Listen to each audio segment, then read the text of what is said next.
عید الاضحیٰ یادگار ہے حضرت ابراہیم خلیل اللہ کی قربانی رضائے الہی کے حصول کے لیے ان مخصوص 3 دنوں کے اندر مخصوص جانور جو شریعت اسلامیہ میں متعین کیا گیا ہے اس کو ذبح کرنے کا نام ہے۔ یہ بات ذہن میں رکھیں کہ عیب سے جانور پاک ہونا چاہیے۔ فقہا نے ایک سیدھا سا ضابطہ بیان کیا ہے، عیب وہ ہے جس سے منفعت یا جمال زائل ہو جائے۔ جو جانور آپ نے خریدا تو وہ ذبح کے وقت عیب دار ہو گیا، گرا، ٹانگ ٹوٹ گئی تو کوئی ایسا واقعہ پیش آ گیا، ذبح کے وقت جو عیب ہے وہ عیب شمار نہیں کیا جائے گا، تو اس کو یوں ہی ذبح کر دیا جائے گا۔ جو جانور ہے وہ فربا ہو، موٹا ہو، تازہ ہو تو وہ افضل ہے۔ 2 جانور کرنے کی بجائے 1 جانور فربا ہو تو وہ زیادہ افضل ہے۔ شریعت اسلامیہ نے صاحب نصاب پر قربانی واجب کی ہے۔ نصاب وہ ہے جو ہمارے ہاں زکوٰۃ کا نصاب ہے، یعنی 52 تولے چاندی یا 7.5 تولے سونا، یا اس کی قیمت۔ زکوٰۃ کے نصاب میں قمری سال گزرنا شرط ہے، لیکن یہ جو قربانی اور صدقہ فطر ہے اس میں سال گزرنا شرط نہیں ہوتا۔ ان عید کے 3 دنوں کے اندر ایک لمحے کے لیے بھی کوئی مالک نصاب ہو گیا تو اس کے اوپر جو ہے وہ قربانی واجب ہوگی۔ پھر قربانی ہر اس شخص پہ واجب ہے جو مالک نصاب ہے۔ بعض اوقات گھر کے اندر کئی افراد مالک نصاب ہوتے ہیں تو سب پہ واجب ہوگی۔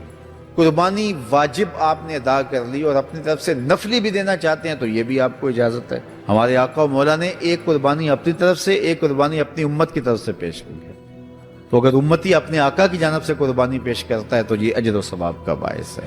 3 حصے کر کے دوست احباب کے لیے، غرباء کے لیے اور اپنے لیے تقسیم کر لیں تو یہ قربانی کی روح کے مطابق ہے۔ سارا اگر خود استعمال کرنا چاہیں تو بہرحال اس کی بھی اجازت ہے، لیکن قربانی کی روح کے منافی ہے۔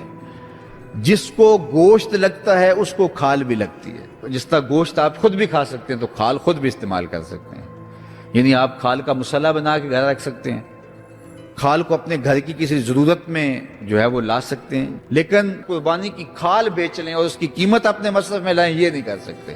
قربانی کی کھال اگر بیچ لی ہے تو اس کے پیسے صدقہ آپ کر سکتے ہیں، کسی دوست کو دے سکتے ہیں، کسی غریب کو دے سکتے ہیں۔ تو قربانی کی کھال جس کو مرضی دیں، لیکن بہتر یہ ہے کہ قربانی کی کھالیں مدارس دینیہ کو دی جائیں، چونکہ یہ مستحق بہت زیادہ ہیں۔ مدارس دینیہ کے بجٹ کا زیادہ تر انحصار قربانی کی کھالوں پہ ہوتا ہے۔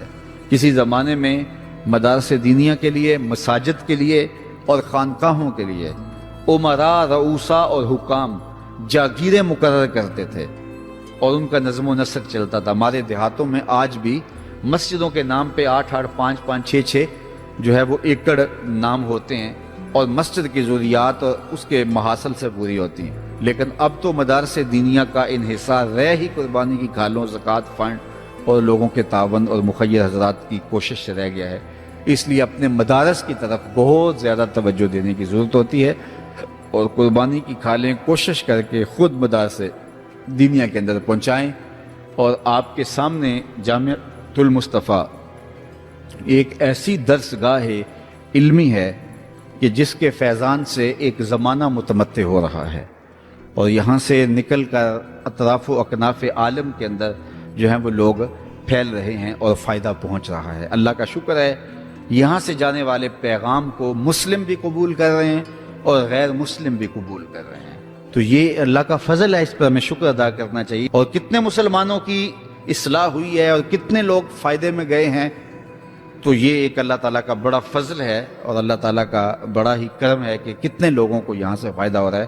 اور ظاہر ہے ہم ساری زندگی تو نہیں بیٹھ رہیں گے، ایک وقت عمر کا، زندگی کا ہم نے پورا کرنا ہے، اس کے بعد ہم نے چلے جانا ہے، تو ہماری جگہ اوروں نے آنا ہے۔